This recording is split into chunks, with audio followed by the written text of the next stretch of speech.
ಇವತ್ತು ಹಿಂಗಾಕೈತಿ ಅಂದ್ರ ನಾ ಪಡಕ ಹೋಗತ್ತಿರ್ಕಿಲ್ಲ ನೋಡ್ರಿಪ್ಪ. ಹೆಂಗದಿರಪ್ಪ ಉತ್ತರ ಕರ್ನಾಟಕ ಮಂದಿ? ಮುಂಜಾನೆ ಎದ್ಬಿಟ್ಟಿಗೆ ನಾ ದನಗಳಿಗೆ ಹಿಂಡಿ ಇಟ್ಟ ಇನ್ ಮೇಲತ್ತ ಆಕಳ ಹಿಂಡ್ಕೋಬೇಕು ನೋಡ್ರಿಪ್ಪ. ಆಕಳ ಹಿಂಡ್ಕೊಂಡ್ ಅವನ ಪಡಕ ಮೇಲ್ತ ಬರೀ ಒಂದ ಡೆಬ್ಬಿ ತಂದಿದ್ರು ನೋಡ್ರಿಪ್ಪ. ಇನ್ನೊಂದ್ ಡೆಬ್ಬಿಗೆ ಊರಿ ಬಂದಿದ್ದು ರೀ. ಬಾರೋ ಅಪರೂಪದ ಮುಳ್ಳಂದಿ ಬಾಬಾ ಬಂದೇಣು. ನಮ್ಮ ಹುಡುಗರು ಇಂತಿ ಒಟ್ಟ ಹೇರು ಕಡೆ ಲಕ್ಷಣ ಇಲ್ಲ ನೋಡ್ರಿ. ಒಂದ್ಲಿ ಒಟ್ಟ ಊರಿ ಕಾಸುದೈತ್ ನೋಡ್ರಿ. ಅದಂಗತ್ತ ಮಾಲಕ ಪೋಣ ಚೀಲ ಅಂತ ಒಂದೊಂದು ಡೆಬ್ಬಿ ಹೇರ್ಬೇಕತ್ತ ಅವ್ನ ಕೆರ ಒಂದೇ ಡೆಬ್ಬಿ ಚಾಲೂ ಮಾಡಿದ ನೋಡ್ರಿಪ್ಪ.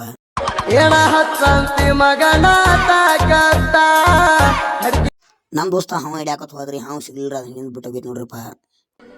ಆಹಾ ಗುರು ಡಗಾರಗಳಿದ್ದ ಬರ್ತಾರ ಕೇಳ್ಕೊಂಡ್ಬಿಡ್ತೀನಿ ನೀರು.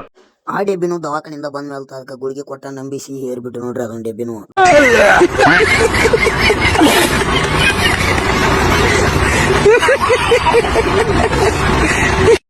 ತಿಂಡಿಲಿ ಹೊಳ್ಳೆ ಕಬ್ಬ ನಾಳೆ ಓಟ ಕಡ್ದ ಬಿಟ್ಟು ನೋಡ್ರಿಪ್ಪ.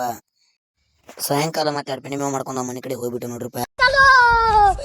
ಹೊಟ್ಟೆಕೋ ಗ್ಯಾಸ್ ಹಿಡ್ದಂಗ ಆಗಿತ್ರಿ. ಅದ್ರ ಸಂಬಂಧ ಚಿಕನ್ ಮಾಡಿ ತಿಂದ್ಬಿಟ್ಟು ನೋಡ್ರಿ.